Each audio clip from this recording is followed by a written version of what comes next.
I think that this is a perfect setting to tell this type of story, because too often I think this type of public face is just about the aesthetic, right? It's just about enjoying this, the natural beauty that's all around the Puget Sound. But I think it's important to point out to people the history of this place and the complicated history of this place and what went into founding this beautiful place, that these are all part of the same story. The fact that you're able to enjoy this, you have to understand this piece of history to understand why you're here enjoying this park and this part of Tacoma. So beginning in the early 1880s, there started to be a growing sense of anti-Chinese sentiment. In the 1870s, they were able to get by, essentially. The conflict wasn't as obvious. But at the beginning of the 1880s, there were a series of anti-Chinese incidents that happened in other parts of the United States, and there was this palpable sense that it was coming up here. And part of it was driven by complaints by officials and other residents in the Washington Territory that the Chinese Exclusion Act wasn't being upheld, that there were undocumented Chinese who were coming through British Columbia, through Canada. And so you started to get this sense that there was something brewing here in Tacoma. In February of 1885, a group of Tacoma leaders, including the mayor, Jacob Weisbach, himself a German immigrant, had a meeting at Weisbach's grocery. And they started to come up with ideas of how to deal with the Chinese population in the city. It's important to note that something that had just happened in California. In Eureka, California, in Northern California, they had just expelled their Chinese population. And there were a couple of Tacoma residents that were actually there when it happened. So they're coming into that meeting basically saying, well, look, maybe there's a way that we could also expel our community. So that's how it started, is with those initial meetings in February here in Tacoma. And then in the following months, there was this anti-Chinese Congress that was primarily led by leaders in Seattle and Tacoma, led by Weisbach primarily, that would meet here in Tacoma, occasionally in Seattle, and they would sort of come up with these plans that became increasingly crystallized as you moved further and further down into 1885. Everything really went into motion starting in September, because in September of 1885, the Rock Springs Massacre happened in Rock Springs, Wyoming, where at least 28 Chinese miners were murdered by white miners in the area. And that set off a chain of events in September happening here in the Washington Territory. There were these isolated incidents of attacks on Chinese in Squaw Valley, in what is now Issaquah, in Black Diamond, in Newcastle. There were, this growing antagonism against the Chinese community here. And so what happened was that anti-Chinese Congress met at the end of September, led by Jacob Weisbach, and really put this plan into motion. And what you start to see are concrete plans basically saying the Chinese population of Western Washington needs to be out of here by November 1st. They set a deadline. And so that's what happened. In terms of what happened on the day of, the November 1st deadline actually passed. By then, the majority of the Chinese population of Tacoma left the city in fear, right? So there were about 500 to 700 Chinese people in Tacoma. By the day of the actual expulsion, there were only about 200 left. And so on November 3rd, the morning of November 3rd, that's when the expulsion happened. So what happened was a mob that was originally composed of about 200 people and swelled to estimates say about 500 white Tacomans, went up and down the Chinese community, house by house, expelling them.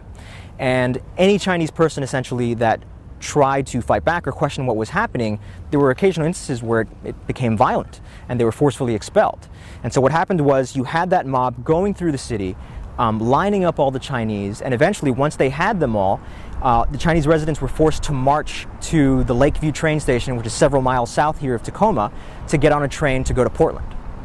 After the expulsion happened, there was a legal case to be made that, what are you going to do to the people that led this act that was clearly illegal? So they rounded up 27 of the leaders of the expulsion, who became known as the Tacoma 27. And it was a strange hodgepodge of people where you had some of the most prominent members of Tacoma, people like Judge James Wickersham, people like Jacob Weisbach, the mayor, and others who were just working class residents of the city. And so they were rounded up, but they were never brought to trial. So a series of legal technicalities happened and they were never brought to justice. And as a result, they were all free to go back to Tacoma. They were hailed as heroes in the city, and there was no legal consequence for what happened. The United States government later issued a one-time lump sum payment of a little over $250,000 to the Chinese government for a series of anti-Chinese incidents, including the Tacoma expulsion. But there was really very little in the way of justice in terms of what happened afterwards. The Chinese community in Tacoma following the expulsion of 1885 was largely non-existent for decades. Okay, it became known as this area that was inherently inhospitable to Chinese immigrants. It's really not until the mid-20th century where you start to see concerted numbers of Chinese Americans moving into Tacoma again. And part of that was also because of the legal system, right? Because the Chinese Exclusion Act was held into place until after, and pretty much during World War II. And so that's why you don't really see a Chinese community here. And that's why there was very little in terms of remembrance of the event up until the 1990s. So that, it was well over a century of time that passed without any real public acknowledgement from the city of Tacoma that this happened. So the plans to build Chinese Reconciliation Park were announced in the 1990s, essentially, through a series of agreements, which included a formal apology by the city of Tacoma, the City Council of Tacoma, for the expulsion. The park broke ground in 2005, and the first phase of the park was completed in 2010. There are 2 more phases of the park that are still yet to be built. But when visitors come to the park now, what they see is, well, first of all, it overlooks this really beautiful part of Tacoma, which is the Commencement Bay. You are walking through essentially this walkway and a bridge which leads to this Chinese pavilion down there, which is sort of the centerpiece of the park. That pavilion was constructed in China, in one of our sister cities, and then put together here. And so that's what visitors can do. They can walk through the park and see different plaques that explain where the Chinese community used to live and what happened during the expulsion. So I think when people come into the park, they walk away with an understanding that this is a city with a complex history. It's not just this pretty little town next to the water.